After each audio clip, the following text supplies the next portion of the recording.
Hello, hello, everyone. Can you hear me okay? Yeah? A little louder. Okay, I'm going to move this down a little bit. So I'm Sara Blake, or Zoe if you like. More closer. Thank you guys so much for having me.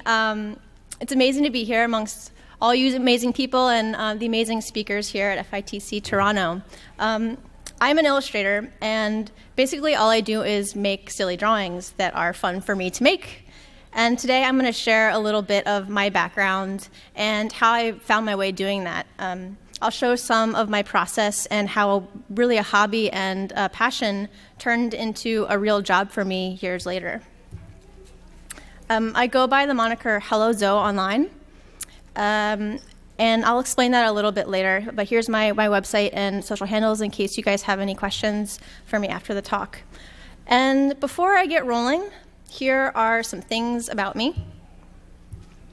I have a sarcastic little studio mate named Eugene O'Neill, and he's simultaneously very cute and evil, and I'm showing this picture because it's a rare picture of him. He's not actually physically on top of my keyboard. And I'm from Virginia in the States, where people really like hunting and NASCAR and beer and pretending that we're farther south than we actually are.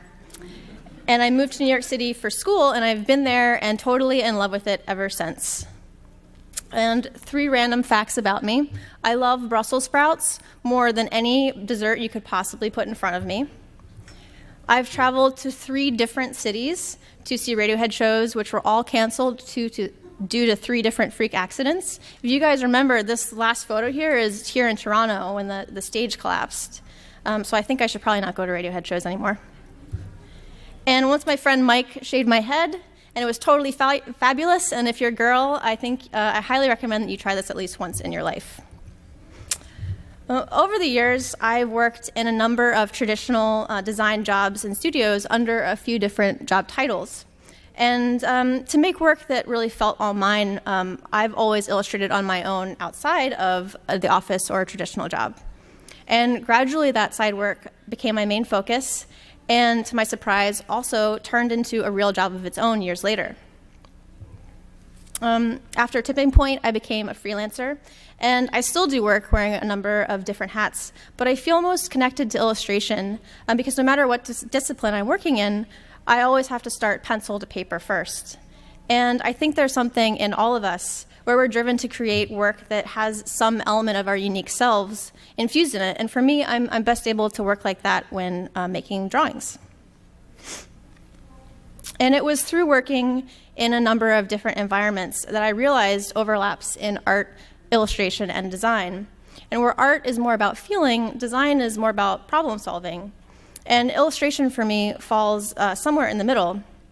And as we develop as creatives, our related disciplines are always shifting and cross-pollinating like that.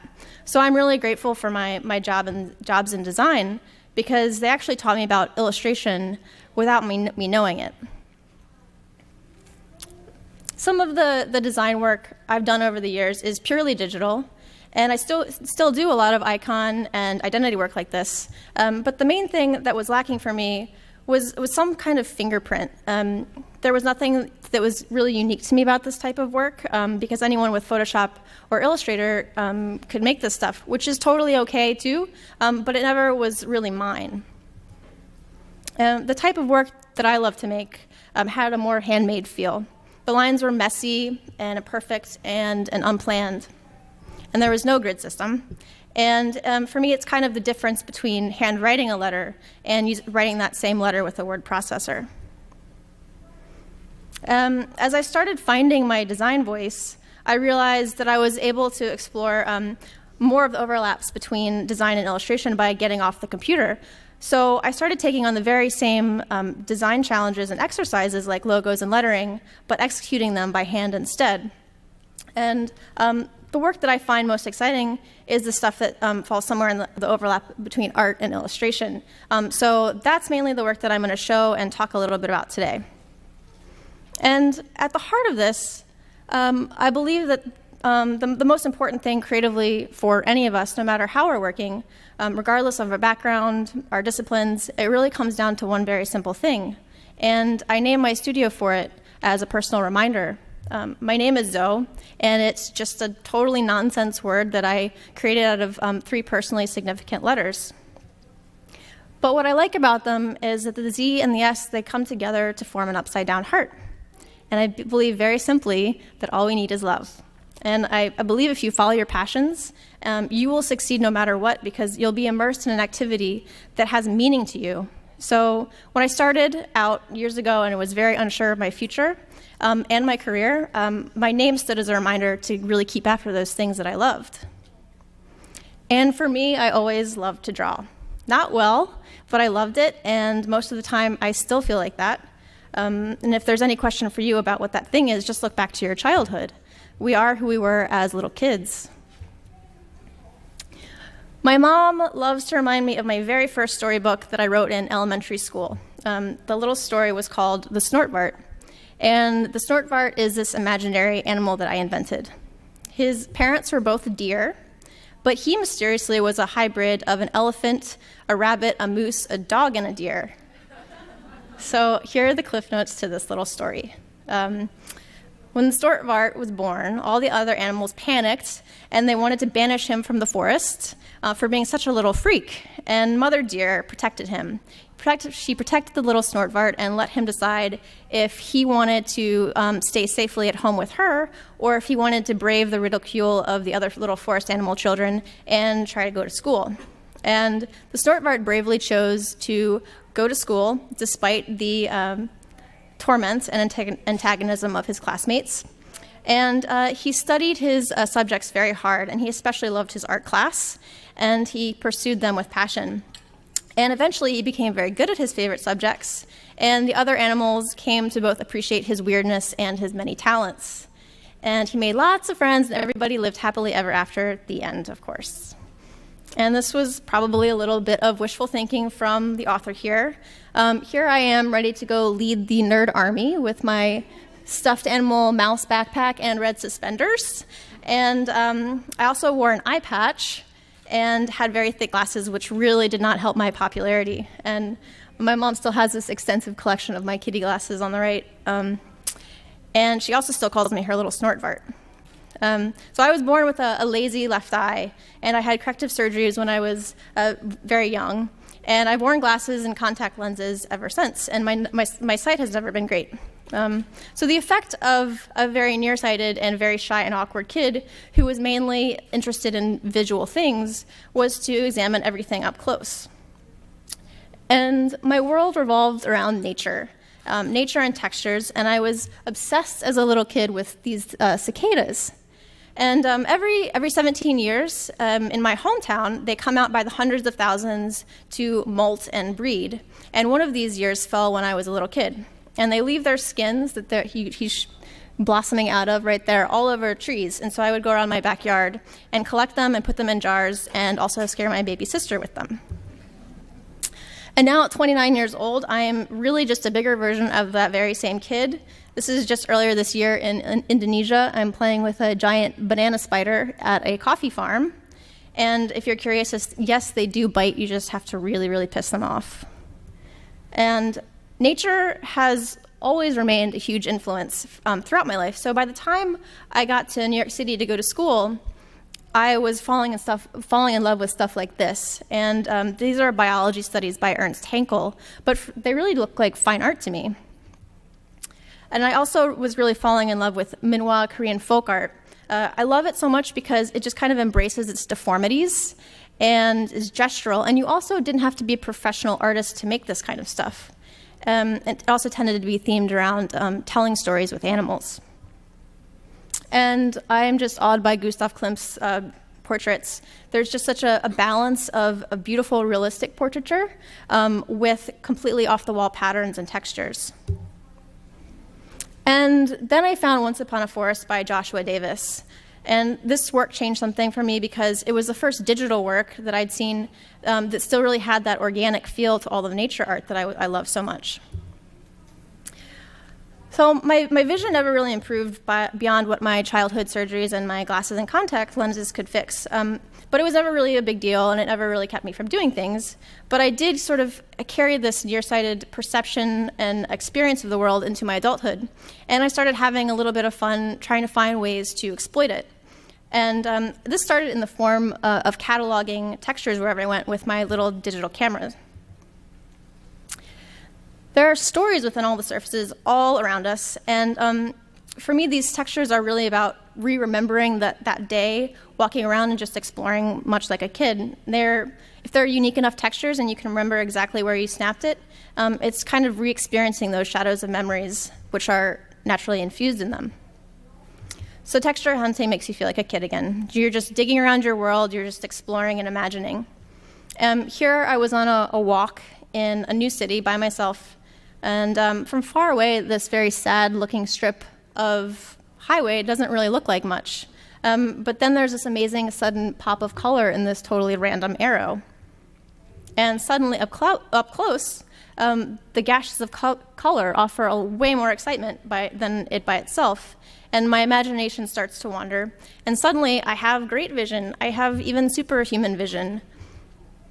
I can see all the way from space. And of course, the photos on the right are not textures from a digital camera. There are satellite images of canyons and mountains. They just happen to have that very special similarity in the textures that I was hunting. And it felt like going micro to macro. And it's a little silly, but for me it was also inspiring and empowering in a way to infuse some meaning into why I really like those textures so much. And it was also a nice way to inject nature back into my work that I love so much. I was mostly living in cities at this point, so it's kind of like trick and get back into that. And I like to layer in digital textures in my illustration in more subtle ways than any of these textures I'm showing now. But their function, I hope, is about remembering that we live in a physical world that's far beyond pixels. And now just to show you, here's one of my illustrations with the layers broken apart. So you can see in the version all the way on the right, they're much more subtle, and they're just kind of for accent and depth. I collect textures, but I also collect sketchbooks. And keeping a notebook is like kind of training for a sport in a way. You show up to practice every day, you work out your muscles, you experience being in the moment, and then you rest and recover and you internalize what you practiced that day. And sketching just kind of keeps your mind and your hand from getting stiff, and keeps you in shape for your craft, whatever that may be and whatever sketching may mean to you. And sometimes really all I have the energy for is literally drawing circles over and over again, and that totally counts in my opinion. And other times it's just a meditation exercise in creating totally random abstract landscapes. It's just anything to keep your hand and your mind moving. And so since my drawing is really self-taught, it took me a while to find my language. A lot of it was trial and error, and I'm a really big believer in learning through your mistakes. And so because I never really knew what I was doing at any time, documenting my own process was a really useful tool for discovering my own style along the way. And it also helps with objectivity, I think, because adding that layer of the camera is very useful in separating you an extra degree from what you're working on. And drawing for me is also about improvising. This is a video from a few years back. I had the opportunity to make a video for TED that played between TEDx in Brooklyn, which played between speakers. And it's both very scary and exciting to find your structure in the drawing as you go. And I try to work like this whenever it's possible. And screen capturing my digital work process was a great way to experiment also with the added almighty power of undo. Through my first jobs as a designer, I was learning some new digital skills that I melded into how I worked as an illustrator with my handmade assets. And these are actually these screen caps are a little embarrassing to show now because they're so old, but it's how I learned. And again, it's a lot about trial and error around composition and color, and even really the tools themselves at this point. So when I look back on these, all I can think is there's just too much going on. But these exercises really gradually helped me discover that I really only needed a handful of Photoshop tools. And it was a great way of self-educating and cutting down on the time that I needed to spend feeling lost on every piece that I was working on. So yeah, maybe they're a little embarrassing, but it's also kind of great to look back on these because they're so free and I'm just throwing stuff around and seeing what sticks. So this is what came of some of those first experiments. There are some early portraits and when I was just really trying things out. And I'm not really comfortable with my tools at this point, and I didn't have a handle on my own style, but something was starting to come together with a visual language. So repeating the same types of subject matter was a great way to get a grasp on that language. And I was also playing around a lot with weird illustrated lettering. And I was working on more portraits as practice.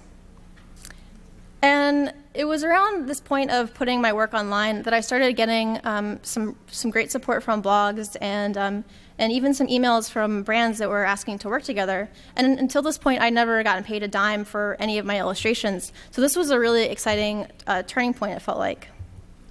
So I decided that what I had to do was work double and do my day job as an interactive designer during the day and work on my illustrations at night till about 3 a.m. and then on the weekends. And I turned my small illustrations, or my small studio apartment into an illustration studio, a place where I could work on the illustration work that really mattered to me.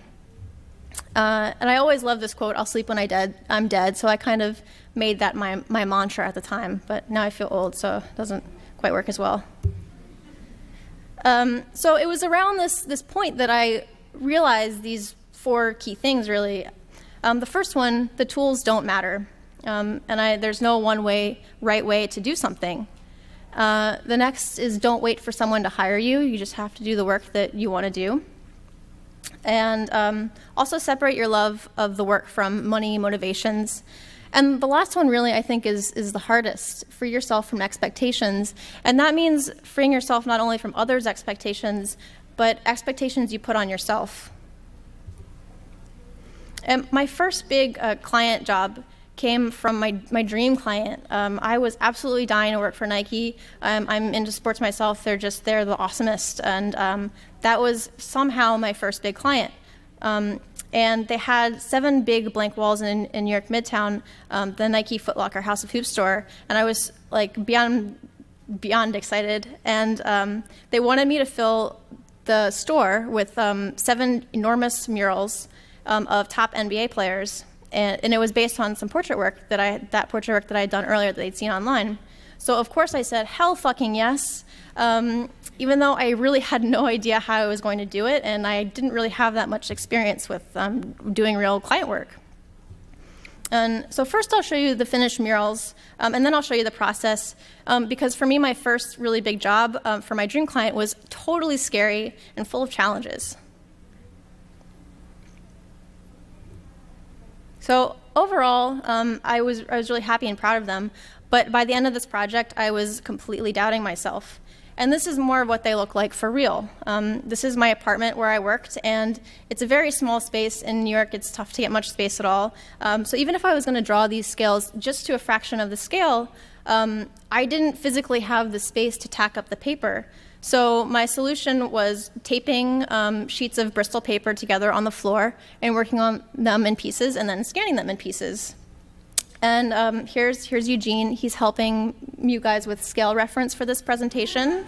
This is how we usually work together. And I also never really worked on full-bodied portraits, only sort of like those floating heads that you'd seen. So I'd Photoshop each mural together. This is just one mural. Each one is about 50 pieces, and it was a very painstaking and annoying process to do this. But I had to figure out solutions that were within my limits.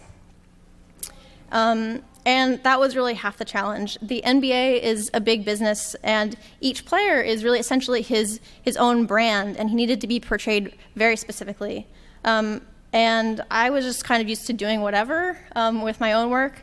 And so this was a big learning curve for me to really just be very,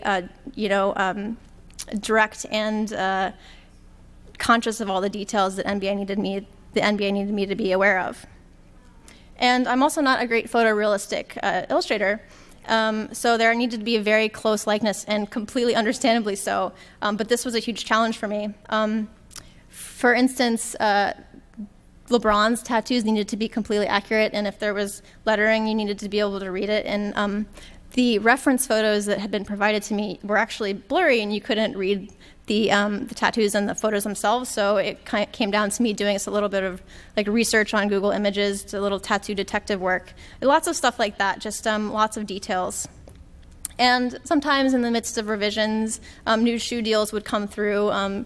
Players would swap out their shoes. So since they'd already shot the reference images, Nike would physically mail me size like 100 million sneakers to work from. And so I actually thought this was pretty awesome. It makes for a great story too. So you can see here I'm holding up the shoe at the right angle so I can take a reference photo and then redraw the shoe and then swap it out. So there are about 10 to 20 rounds of markups and revisions for each player. So 7 murals, I think that came out to about 14 or 15 players in total.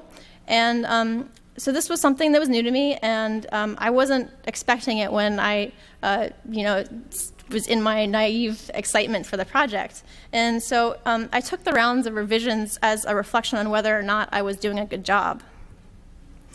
So as I said, I was, despite being very pleased with the work, and extremely grateful for the challenges and learnings from a big project like this to someone that was doing this kind of for fun. By the end of the project, I was doubting myself, I felt defeated, and I hadn't slept in a month, and I didn't even know if this illustration thing was something that I wanted to do, if it was even fun or not. So I needed to recharge. Mihaly, I'm sorry, I can never say his name correctly. He describes this awesome thing called your flow state. And this is when you're so totally engrossed in your activity at hand for its own sake that time and all sense of self seem to magically melt away. And the perceived challenge of the activity and your skill set are in this sort of balance. So that's what I did with drawing. I tried to find this state. And you remember those bugs I showed earlier? I tried to draw like Kid Sarah again, just simply and roughly. And kids don't seem to really have a concept of making something perfect or not, and perfect is boring in my opinion anyway. So that's what I did. I experimented again. So here's a somewhat more recent process video. And I'm a big fan of sharing and not keeping secrets about how you do your stuff, because ultimately we really all have the same tools, and it's up to us to really add our own flavor. My friend Justin Maller, he started a site called Run Your Jewels, where each week you can download a designer's source file and you can remix it. And then there's this contest for the best remix that's held by an online vote. And so I linked this video with my source files and just sort of showed how I played around with my own file myself. And I guess the goal was kind of to show how just I did it, but there are probably 50 other ways to do the very same thing. And I wanted to just be transparent about process. And on the right, I can be also very hugely indecisive about my final work. So with personal work, I also tend to export multiple versions of the final piece. So with this experimenting, then I got back to more birds, and I started feeling again like maybe I was getting a hold of something. And I was using less colors at this point, and I was finding kind of more control in my work. And I was also trying to do stuff that was big again. So these are, again, birds, but the final prints are about 7 feet tall. So tons of playing with bolder texture and pattern. Okay, so now the next slide, 20 slides or so, they might get a little redundant, but at least I hope it's for a reason. You guys just bear with me, and they're not in total chronological order. That's because explorations that you'll see were sort of happening in parallel to one another. So what started happening, again with the personal experiments, they started leading to more client collaborations who were hiring me to be doing the very same things that I wanted to be working on anyway. So this crazy bird mind meld thing was for a company called Sack Roots, and they had seen some nature and bird illustrations of mine online, and they asked me to base a pattern for their bags they asked me to make a pattern for their bags, and this is how it came out in a few different colors. And I also started to continue pushing some of my portrait work and doing things that I hadn't done before, like morphing faces or adding in very childlike scribbles. And sometimes I would practice by torturing my poor friends who are very good sports. The exercise was to draw my friend's portrait in a day with no plan for composition or color, and then give them the portrait. And some of them, I'm sure, were horrified. But this is one of my beautiful friends, Su-Gwen Chung, who's actually a speaker here as well. You should check her out tomorrow. And then I started a larger series of girl faces, and again, just for fun. And I wanted them to be a little abstract and even grotesque looking or doll-like. And I wanted to see, through drawing so many of the same thing, I wanted to see what kind of patterns naturally emerged. And these turned into a few other commissioned portrait projects. This one was for a Design Collector magazine, where one artist was tasked to reimagine or remix another artist's work. So Oleg Du is an amazing artist. His work is on the right page. And he's a digital artist who photographs his subjects, and then he digitally repaints over them to manipulate them and get this really eerie, beautiful quality. And my interpretation is on the left. And I love assignments like this where there's freedom in just one very simple rule. So next, a gallery commission came my way doing more portraits, and this was a show about Spain. I paid a little homage to Dali, Picasso, Tapias, and Miro, but I had discovered through that last project this muted color language that I really liked in the Design Collector work.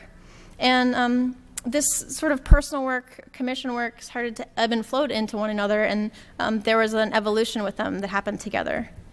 And just one last portrait project to show you for Wired Magazine, because all of a sudden I'm like back into crazy bright colors again. And when I got bored of portraits, I would always return back to my true north, which is nature. So just more playing around and experimenting.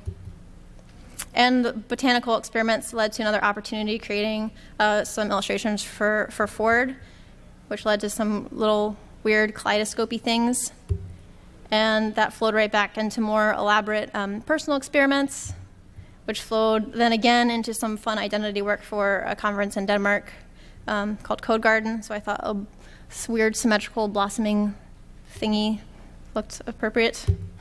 And then I was really into this kind of crazy, weird ornamentation based on nature. And so for 2012, I thought like good sarcastic way to welcome it was to draw some sugar skulls. So I released these on January 1st, 2012. And then the interest in skulls flowed again into another project for a client. And this was for Scotch and Soda. I love them. But it was just through that interest in exploring things by myself that there's just this back and forth that was really exciting. And so this was for a custom leather jacket. There was an art series, and everyone got to kind of draw a women and a men's version. So, okay, this is the last little section of illustrations because I haven't shown much lettering yet. But I have to add this disclaimer. I know nothing about lettering or typography, so I'm really sorry to any letterers or professional typographers that are in the room. But I started my own alphabet project really just for fun. And as you can see here, I almost finished. I got all the way to letter D. To be fair, I was being very slow about it. But before I could finish, I did get an email to work on another alphabet project. And this was great when you have that pressure of expectations from a client where you actually have to finish it. So I was stoked to finally have a little fire under my bum. So Notegraphy is this app where you can write messages using letter designs from various artists, and Notegraphy asked me to make them a set.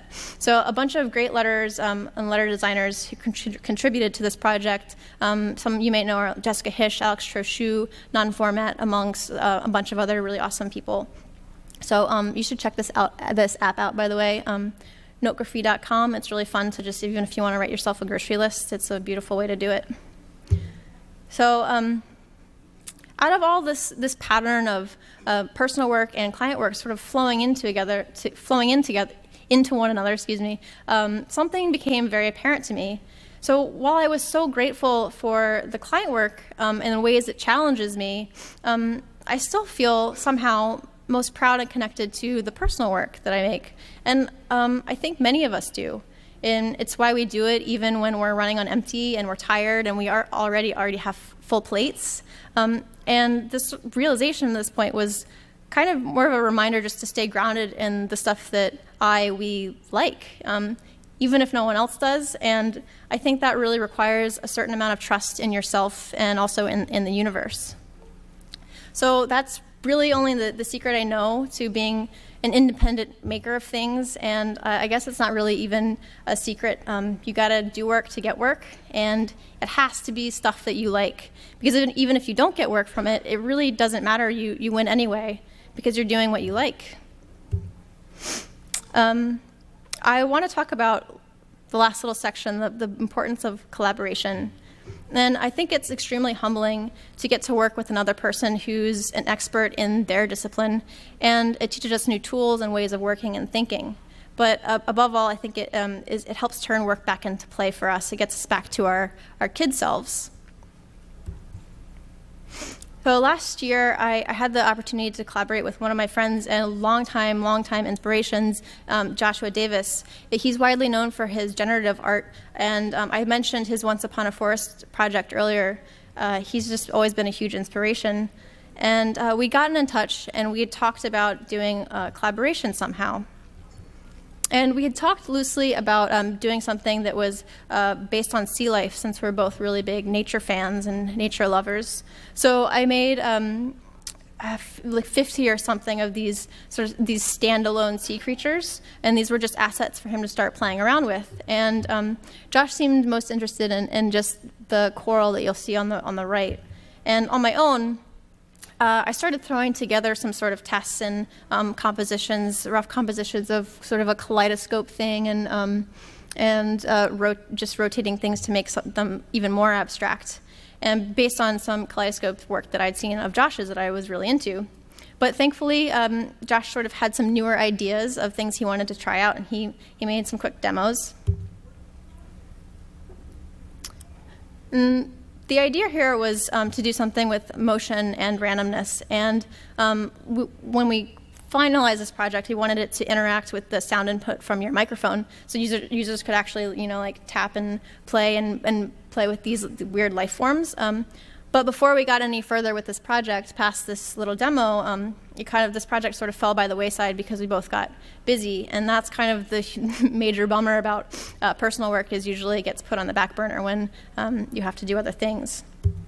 But it was okay, because out of the blue, about 6 months later, Josh surprise emailed me with these crazy snake-like images, and these were just some still frames out of some animations that he'd built, plugging in a few different color versions of my coral.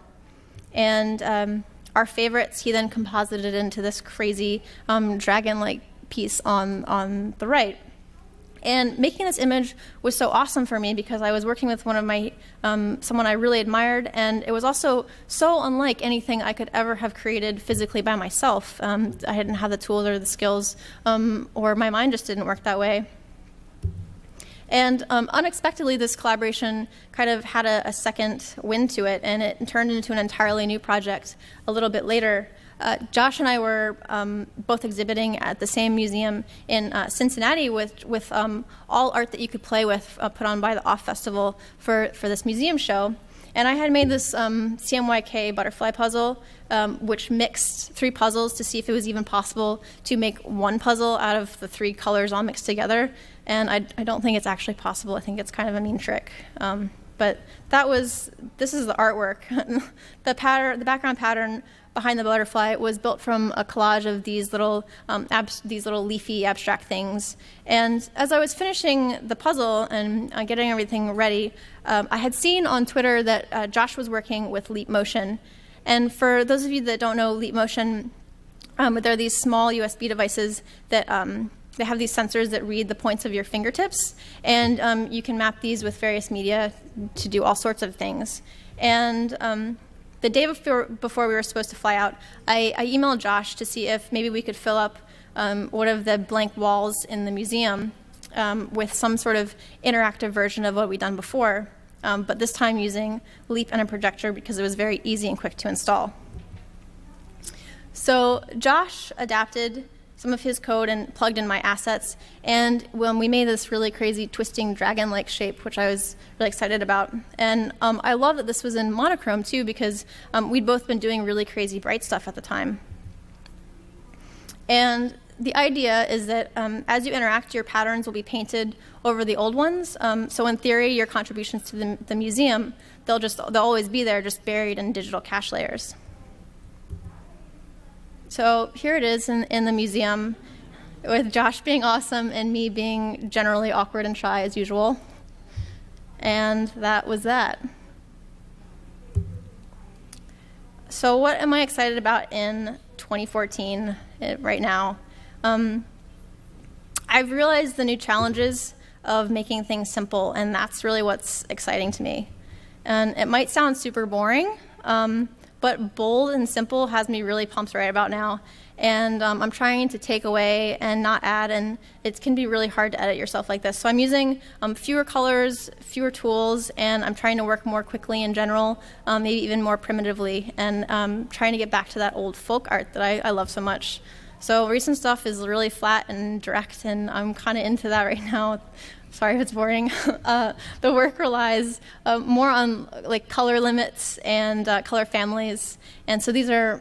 This is my little homage to New York City nature, Mr. Rat, Cockroach, and Pigeon, and maybe a little nod to Ernst Haeckel with their scientific names there at the bottom. So if I could leave you guys with just one thought, it's really just quite simple. To the Dino and self be true.